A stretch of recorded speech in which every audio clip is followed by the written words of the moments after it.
अस्सलामुअलैकुम। आज की इस वीडियो में आपके साथ बात की जाएगी अल्लामा इकबाल ओपन यूनिवर्सिटी की बुक है कंपल्सरी इंग्लिश 2 और इसका कोड है 142454119408 और इसके टोटल चैप्टर हैं 9 चैप्टर हैं।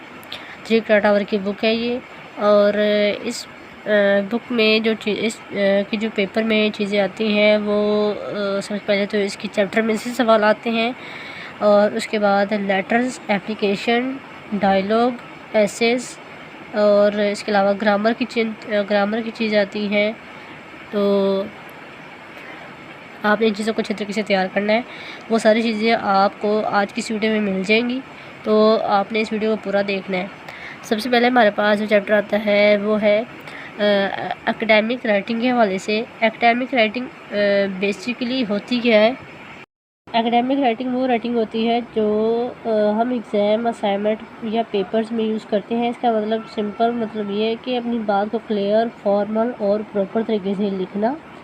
अब एक छोटा सा डिफरेंस देखते हैं कि जिसमें अगर हम कैजुअल तरीके से मैं अगर बात करूँ तो मैं कहूँ कि एजुकेशन बहुत ज़रूरी है, लेकिन जब हम इसकी बात को एकेडमिक तरीके से लिखते हैं तो हम ये कहते हैं कि education plays a vital role in the development of an individual and society. यानी कि एकेडमिक राइटिंग में हम फॉर्मल लैंग्वेज यूज़ करते हैं, अपनी बात क्लियर करते हैं और अननेसेसरी बातें अवॉइड करते हैं हम।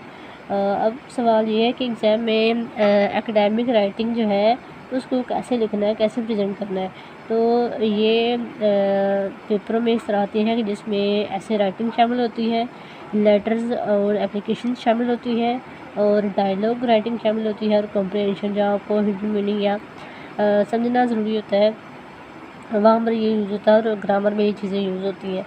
यानी कि अगर आप ये सब सही तरीके से लिखना सीख जाते हैं, लिख लेते हैं, तो समझ लो कि आपकी जो एकेडमिक राइटिंग है वो स्ट्रॉन्ग है। आप चाहे कुछ भी दुनिया का कोई भी मवाद आपके सामने आ जाए, आप उसको अच्छे तरीके से फॉर्मल तरीके से आप इसको लिख सकते हैं।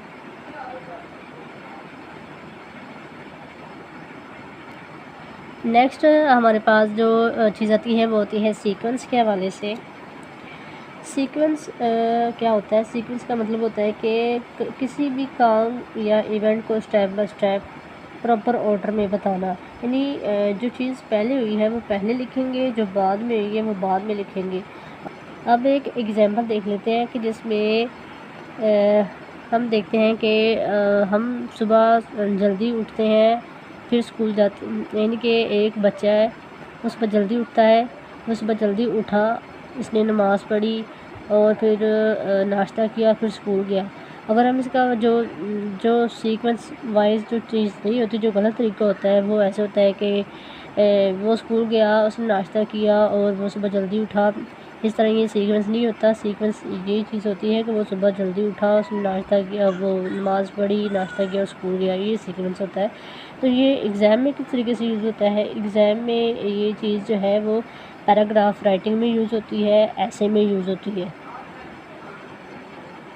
और कोई भी स्टोरी अगर आप लिखते हैं तो उसमें ये चीज़ यूज़ होती है। नेक्स्ट हमारे पास आता है क्लासिफिकेशन। क्लासिफिकेशन बेसिकली चीज़ क्या होती है? क्लासिफिकेशन सबसे पहले समझ लेते हैं कि क्लासिफिकेशन होता क्या है। क्लासिफिकेशन का मतलब होता है कि चीज़ों को उनकी सिमिलैरिटी या टाइप के हिसाब से ग्रुप में डिवाइड करना। यानी जब हम एक जैसी चीज़ों को एक ग्रुप में रखते हैं तो उसे क्लासिफिकेशन कहते हैं। अब एक सिंपल जो है इसके एग्जांपल देख लेते हैं कि अगर हम फ्रूट्स की बात करें तो हम उन्हें कैटेगरीज में डिवाइड कर सकते हैं, जैसे कि सिट्रस फ्रूट्स जैसे कि ऑरेंज, लेमन वगैरह, और ट्रॉपिकल फ्रूट जैसे कि मैंगो, बनाना वगैरह। यानी कि ये क्लासिफिकेशन है और इसकी ग्रुपिंग है। इसके 2 एग्जांपल ले लेते हैं। Student can be classified into 2 groups, hard working and lazy. 2 group है जिसमें हार्ड वर्कर और लेजी स्टूडेंट है। यहाँ स्टूडेंट को उनकी हैबिट्स के हिसाब से डिवाइड किया गया है। क्लासिफिकेशन में इंपॉर्टेंट चीज़ क्या होती है कि पहले आप मेन टॉपिक बताते हैं, फिर उसे डिफरेंट ग्रुप में डिवाइड करते हैं और हर ग्रुप की थोड़ी सी एक्सप्लेनेशन देते हैं। एग्ज़ाम के पॉइंट ऑफ व्यू से अगर हम देखें तो ये ऐसे राइटिंग में यूज़ होता है और पैराग्राफ राइटिंग में ये चीज़ जो है वो यूज़ होती है। नेक्स्ट हमारे पास आता है cause and effect. Cause and effect basically होता क्या है, सबसे पहले समझ लेते हैं कि कॉज और इफ़ेक्ट कहते किसको हैं। काज होता है रीज़न या वजह, और इफ़ेक्ट होती है रिज़ल्ट या नतीजा। लेकिन जब हम कोई काम करते हैं, जब कोई काम होता है और उसकी एक वजह होती है, और उसके बाद उसकी वजह के बाद उसको काम मुकम्मल होने के बाद उसका एक नतीजा निकलता है, उसको कहते हैं इफ़ेक्ट। मिसाल के तौर पर he studied hard so he pass the exam. इसके काज ये है कि ही स्टडीड हार्ड, उसने सख्त मेहनत की, और इफ़ेक्ट है इसका ही पास द एग्ज़ाम, उसने एग्ज़ाम को पास कर लिया।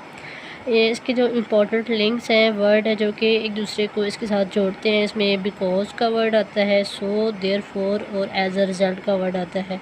अगर हम इसके एग्ज़ाम के पॉइंट ऑफ व्यू से बात करते हैं तो कॉज एंड इफ़ेक्ट का यूज़ आप ऐसे और पैराग्राफ में करते हैं, और अगर आप रीज़न और रिज़ल्ट क्लियर लिखें तो आंसर स्ट्रॉन्ग हो जाता है।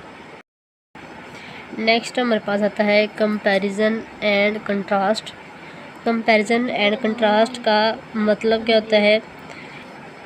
कंपैरिजन का मतलब होता है दो चीज़ों की सिमिलैरिटी बताना, और कंट्रास्ट का मतलब होता है दो चीज़ों का डिफरेंस बताना।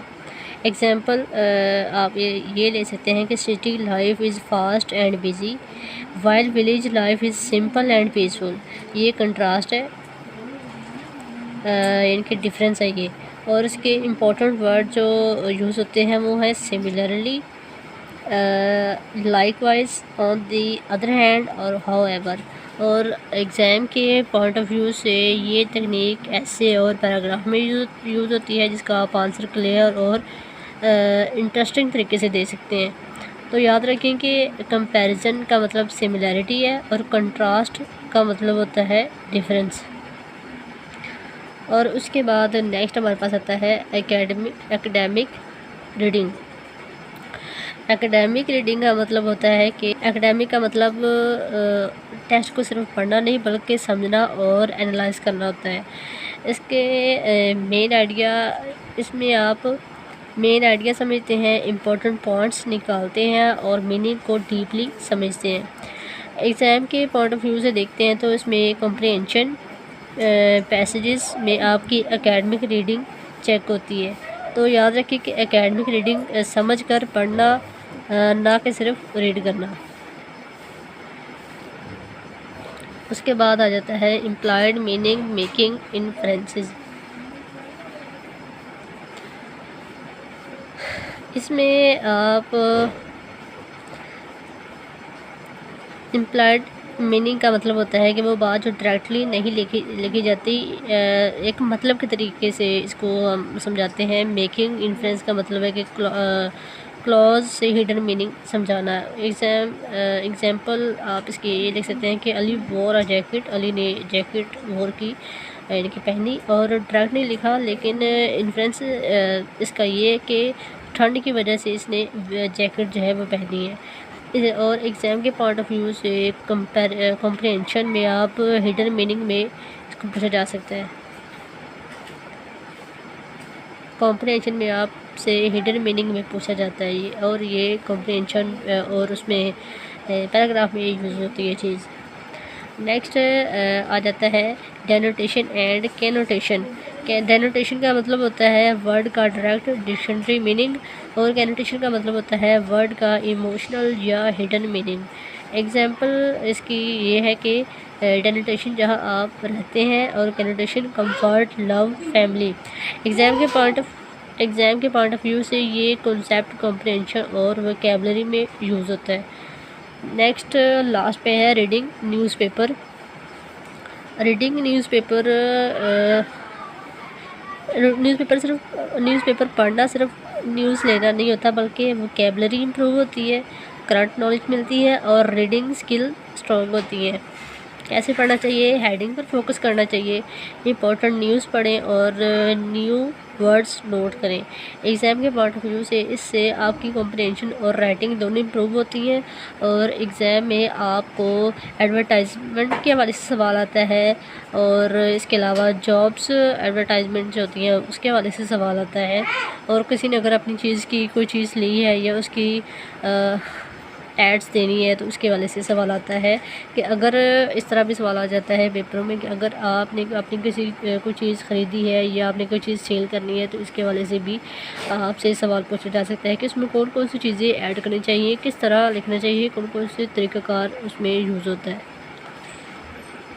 और इसके अलावा इसमें ऐसे राइटिंग आती है, डायलॉग्स आते हैं, पैराग्राफ्स आते हैं और एप्लीकेशंस लेटर्स आते हैं।